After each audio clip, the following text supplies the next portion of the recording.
Well, sometimes it really depends on the school. I've seen other public schools where um, we've had to have 7 service providers in one small room um, teaching at the same time and teaching many students. So you have to think about how loud does that get? How in the world it must be so difficult for a child to concentrate in a situation where you have 7 teachers working with many different students in small little spaces. So she literally gives us paper, we have a pencil, and we sit down and write.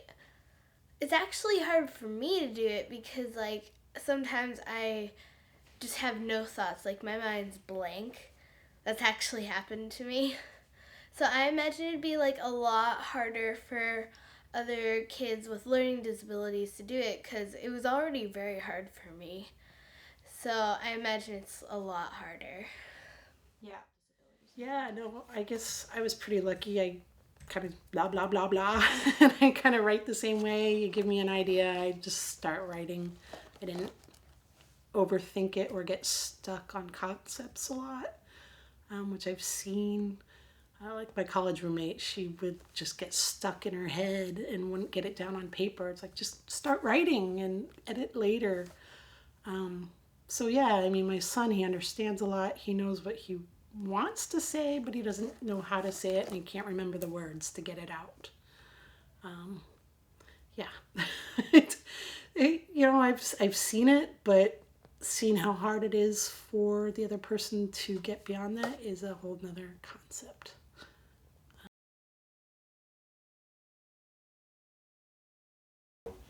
But when I hit handwriting, it turned out that I was really dysgraphic. I had terrible difficulty forming letters when I was trying to learn how to do that. And by 4th grade, I was really far behind other kids in my class in terms of my writing ability, and just had a disastrous academic experience, one of real failure during 4th grade. Um, I wound up going to a new school in 5th grade that was much more structured, and I did better, but even there, I was always really struggling with writing in 5th and 6th and 7th grade until finally I was very fortunate that my dad, who was a magazine editor and a very good writer, really sat me down in 7th grade and worked with me on writing for about a year. I first learned how to write in middle school. It was painful because I had ADD, so I wasn't really paying attention to like the teacher. And she noticed that I would have a whole lot of ideas and like thoughts about like certain assignments, but I wouldn't structure it the right way. What I would do is I would add many sentences together without commas or periods, and just like it formed into like one big old sentence.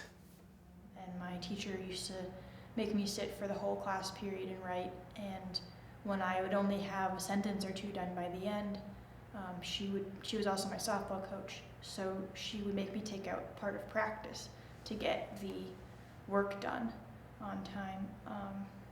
She thought that it was helping me because if I failed the class, I wouldn't be allowed to play softball anymore. But it really just made me more stressed out for longer because one, I had to sit down in a place where I couldn't think and write, and two, writing takes me a long time anyway, so having to sit down and handwrite everything, it took so long, it was unfair.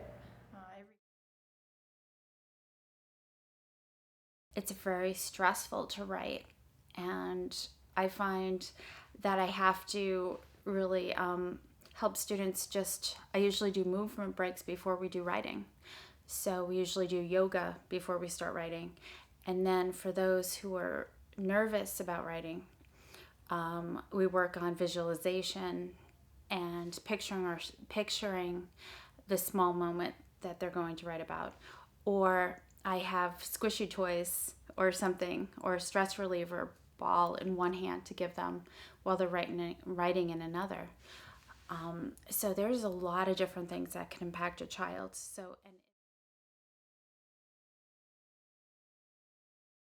Um, I would say in junior high school, I remember we had an activity in class where we had to write a short story, a really short story, and have another classmate read it. And we didn't sign our names to it, so it would be kind of anonymous. So I just remember mine's being read, and the person complaining about how terrible the words were spelled, and I guess it was just unorganized the way she was reading it, and how none of the punctuation was correct. And I just remember her just like complaining about it, and I guess that kind of took a shot at my confidence when it comes to writing. So I'd probably have to say that was probably one of the worst experience I've had when it came to writing. Enjoyable.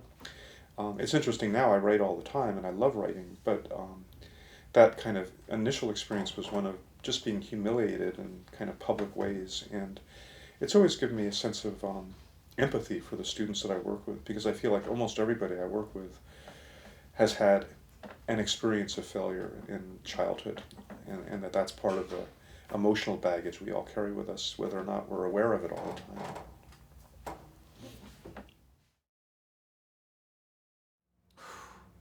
I do still struggle with writing. I had an advanced writing class. I had to drop it because it's one of my hardest subjects. It's just grammar for me is pretty hard, and then on top of that, being able to write academically is pretty hard for me. Just forming thoughts and like getting everything I want out onto the paper.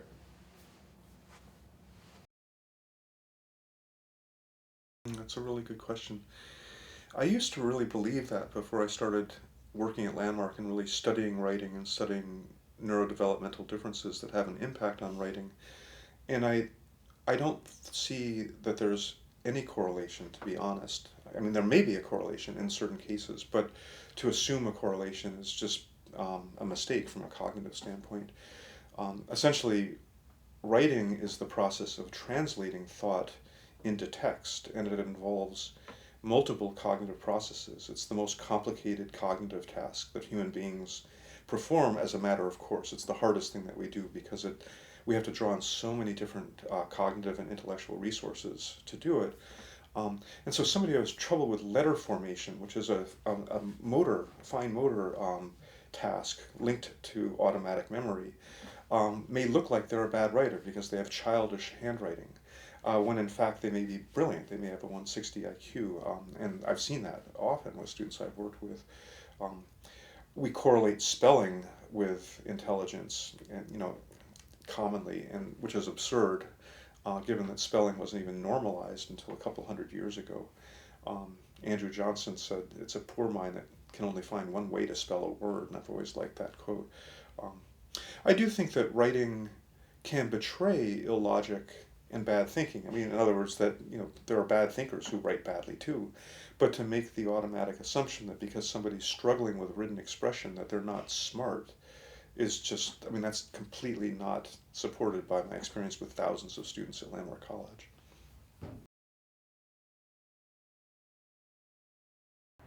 I wish more people knew that extended time doesn't mean the same thing for me as it does for them. That I get extra time because it takes me extra time. If I had the same amount of time as they had, I would get half of the test done. And I wish more professors understood that if I need extra time on tests, it's because I need extra time in general. So that means I need extra time for my homework. Extended time on tests isn't always enough. And it's hard to explain that to professors who think, well, it doesn't matter, that's the work, that's the assignment, that's what you have to get done. Well, sorry, that's not always going to happen. I'll try, but I'll still learn either way. I guess that's the thing that I wish more people knew over anything else, that more time doesn't mean less work. They're not set in stone. They're not a line that you never move beyond. You have a learning disability, it doesn't mean you can't learn, doesn't mean you won't learn, and doesn't mean things won't get easier as you move on. You find the right way to communicate, the right methods for learning, and it's easier and it's more effective. So realizing that and not just writing something off like, oh, they're never going to get better at this because they have a disability. That's not true.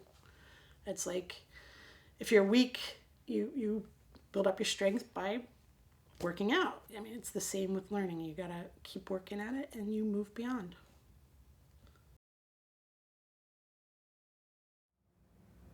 Yeah, it's like, is reading important? I think writing and reading go hand in hand. If you can't write, then you won't be able to function in like the work environment. You won't probably get a good job. I can't really think of any job that doesn't require you to write at all. I'm actually trying to think.